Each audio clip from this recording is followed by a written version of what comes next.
Guys finally Goa যাচ্ছি C vibe নিতে, আর টিকিটটা কেটেই ফেললাম। দেখো এখন গোয়া তো যেতে পারবো না, কিন্তু আমার এই সি সেলস দেওয়া এই হেয়ার ব্যান্ডগুলো এত পছন্দ হয়েছে কি করবো।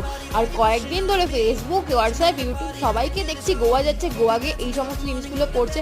কিন্তু আমার তো ক্রিয়েটিভ মাইন্ড বস, আমি তো বানিয়েই ছাড়বো এটা। ব্যাস বসে গেলাম একদম। গোয়া যেতে পারবো না তো কি হয়েছে, এই সমস্ত জিনিসগুলো পরে মনের ইচ্ছা তো পূরণ করতে যাব।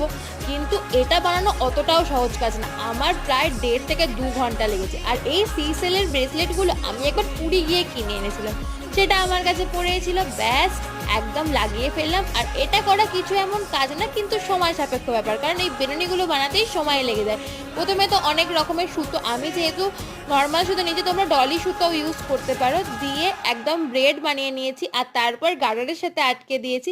আমায় কেমন লাগতো জানিও কিন্তু। কিন্তু ব্যাং ভাবলাম এগুলো পরে বৃষ্টিতে ভিজবো, কিন্তু বৃষ্টিও